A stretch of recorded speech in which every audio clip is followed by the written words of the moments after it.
Hey guys, welcome from my living room. I hope you're staying warm. What we're going to do first is concentrate on chapter 1.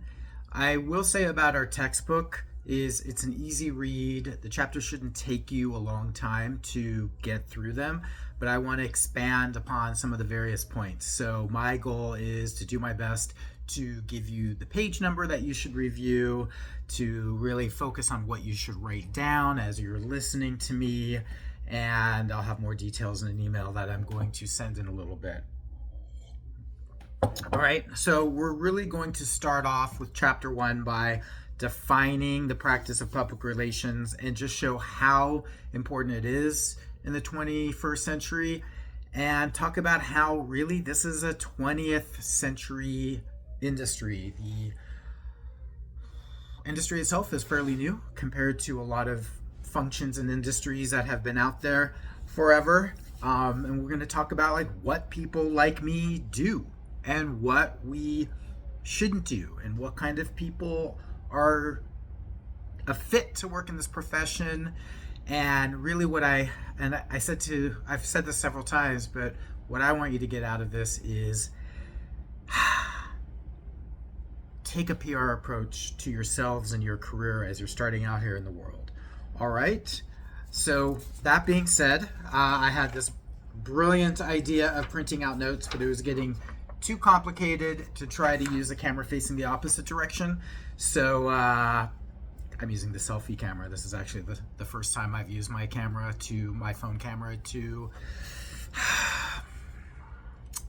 teach a class instead of taking selfies. All right.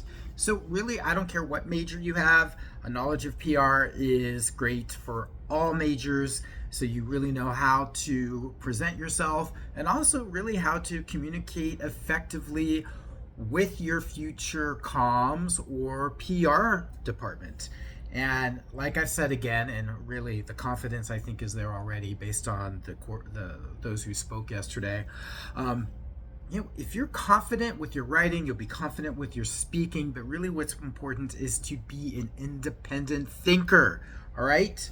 And so there's a reputation for PR really being about, giving positive spin and having, shining everything in a good light and even lying to CYA as uncover your ass. No, it's much more than that.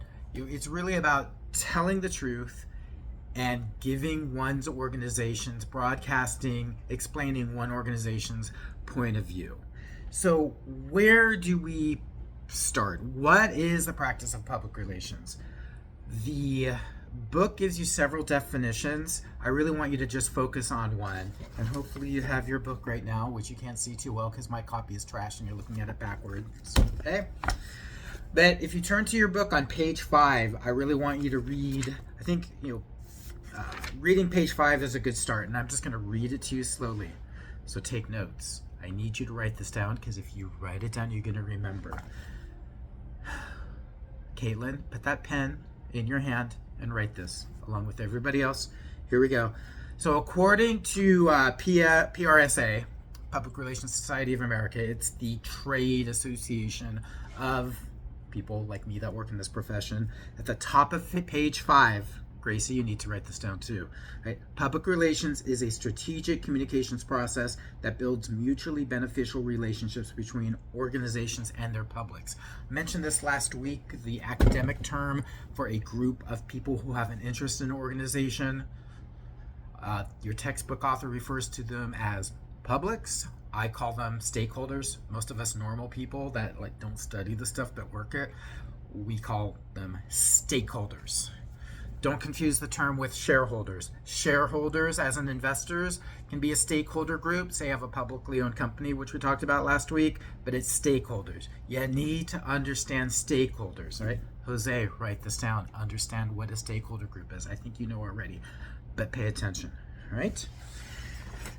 And then as we continue on, all right, look, I don't want to spend too much time. If you turn to some of the facts about this profession and the numbers in here, they're outdated. I've updated them a bit, but despite the advent of AI, despite some of the economic chaos that we're going to now, this is a profession that is still on target to grow. not as fast as human resources, but there are more than 300,000 people that are like me that work in this profession. There are anywhere, if you count a firm as a solo shop like I was for a while, there are about 57 or 58,000 firms. And this is a profession targeted for growth, about 5% a year through the early 2030s. You don't have to be a bull in a china shop like me and be Mr. Outgoing and screaming at everybody to be in PR. No, not at all, actually. If you consider yourself an introvert and you enjoy more of the writing, the strategic thinking, the planning, the design elements, in my experience, we had a lot of people who they were always in the office or behind their laptop, but they were never out pressing the flesh, meeting people, standing behind a podium or what have you.